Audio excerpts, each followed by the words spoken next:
Josh Green here for Seconds Out. Delighted to be joined by Hall of Fame promoter Mr. Frank Warren. Busy day of press conferences today. How are you doing, Frank? I'm good, Josh. How are you doing? Yeah, very, very well.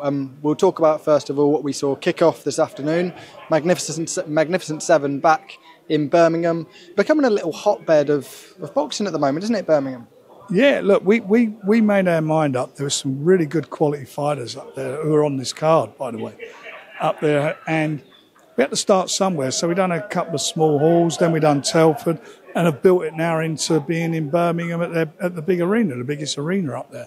So it is a hotbed, and it's called promotion. That's what we do, and we built these guys up and built them into situations where we'll sell this out. This will be sold out, this venue, no doubt about it.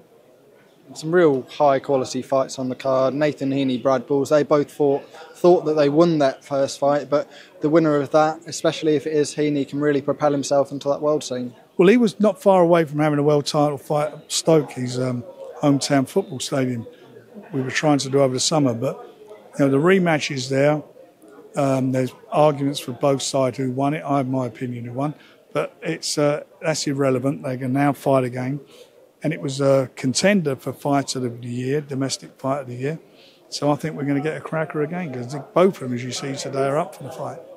With Liam Davis and Shabazz Masood, well, I've had the 5x5 by them, but it'll make it 6x6, shall we say. Liam's been on an incredible run of form, as we know, for the last couple of years, but Shabazz, he's up and coming. He's had those 2 wins over Liam in the amateurs. Do you think they play into the thinking at all in this fight? Yeah, I think it's all part of the dynamic of the fight. Since he's been with us, Liam, he's won the British, Commonwealth, European and the IBO title. We all know that Inoue is probably either first or second best fighter in the world, holds the other 4 belts. As you say, with Shabazz, they have the history from the amateurs. When I was standing in between them on the face-off and listening to them talk, there's definitely no love lost at this moment in time. What were they saying, Frank?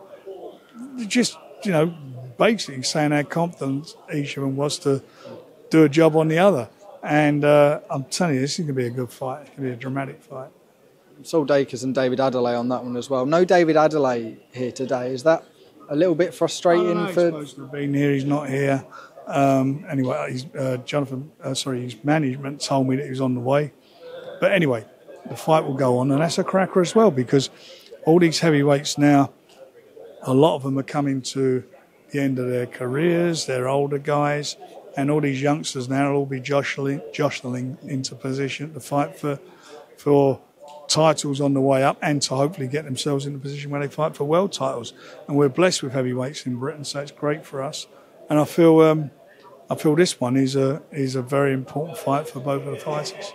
Let's reflect on Saturday night, starting with the fighters that we saw here today. Mark Chamberlain, he's Turki Al-Sheikh's favourite, His Excellency's favourite, and I'm sure he's becoming a favourite of a lot more people now. He certainly is. I mean, he's taken advantage of that platform. I didn't expect him to beat Wahab so quickly. I thought he'd win the fight. I mean, that was a statement. That was a statement win. I think he was 23-1, wasn't he? I think he was 23-1. And he's in fabulous shape. But I mean, those 2 punches he threw, those 2 knockdowns, were something special. In Moses Atalma, you've obviously got, and many fighters have told me this, the future of the heavyweight division, somebody who's going to win world titles, going to win multiple world titles. What position, in your opinion, is he in now? And how far away is that? We know he wants to do it quick. Look, he's got a way to go. People are very impressed, as I was impressed when I first seen him for the first time when he was 15. Very impressed with him. However, you've got to do it. And at the moment, his last fight was, he fought again a guy who was 23-1, experienced bloke. He trained for a 10-round fight. That's the first time. So I want him to be doing that, maybe one more fight, and I think he'll be ready to fight for the British title. British title, whether it is Fabio Wardley that's still there, Fraser Clark that's still there, he's ready for that? Whoever's there, he'll be ready to fight, and it'll be a great fight. Anthony Kakachi, someone who's waited for his opportunity for a long, long time, 35 years of age now. We didn't know whether that was going to come, but when he got the opportunity, boy, did he take it. He did. Look, he's had a bit of a stop-start career. He could have been more busier. That was basically down to him. But the facts of life are he trained in his training camp went 100%. He was a big underdog, in with a very good fighter with Joe Cordina, and he bossed the fight. You'd have thought he was a champion. I'm not being disrespectful for Joe, and he bossed the fight from the beginning, and 2 knockdowns, and it was a great stoppage for him, and I'm pleased. I'm so pleased for him. I'm so pleased for his own hometown and Northern Ireland and Britain. We've got a great champion. He's a very, very good quality champion. We have to move on to Tyson Fury. I know you spoke to our Radio Raheem the day after the fight, but have you spoke to Tyson since in the last couple of days? How's he feeling? He's obviously not happy. He's lost, and why would he be? He's a bloody, he's always been a winner, and he wants to put that right. And he said, "I want the rematch." So that's the position we're in. The rematch was signed well before the fight took place on Saturday, so that's there, and hopefully we'll be able to announce the date soon. He's obviously triggered that rematch clause. Did you have any advice regarding the rematch? Were you fully in favour? When he said that in the ring, I actually said to him, "Go home, think about it, think about what you want to do, spend some time with your family." There's no rush, because there is a contract in place for the fight, and you don't have to say anything yet. But he was that was not Tyson. I want it, and he's got it. Is there any advice you've given him on the outcome as such? You were sitting there watching ringside. You've seen many top-level fights. Where did it go wrong for him? Look, it was a very, very close fight. I mean, I give it to Tyson by a round, and I know people have given it by Usyk by a round or 2. Some have scored it as a draw, and I mean, quite different opinions here today with the various people here. Having said that, at one stage of the fight, I thought he was on the verge of stopping Usyk when he caught him. He caught him with those uppercuts. Maybe a few more uppercuts, but more importantly, using his jab more. That would have cemented it. And I ran to the corner. I think it was in the beginning of the 11th round, and said, "You've got to win these last 2 rounds." That was my opinion, for what it's worth. But we all look back at it, and it's like everything. You can always improve on anything. We can always improve, and I'm sure. Tyson, who's the guy who's getting the ring, will look back and know what he has to do. You say you ran to his corner with 2 rounds left and said he needed to win those 2 rounds. That seems not to be an opinion that was shared by his team. He said post-fight. Right. That's what he said. I mean, I didn't hear him say that. They said they thought he won, and I would not.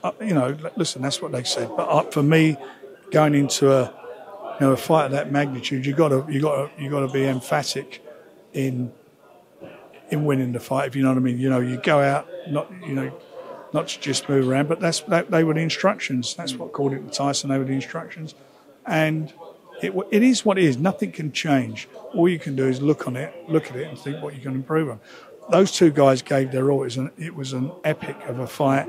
It was 2 of the 2 best heavyweights, 2 gladiators who didn't leave an ounce in the ring. Everything was gone. And I went back to the dressing room with both. Went to both dressing rooms to wish Usyk the best.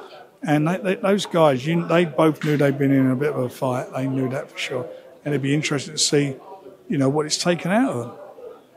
In that corner, you've got 2 very experienced trainers in Andy Lee and Sugarhill Steward.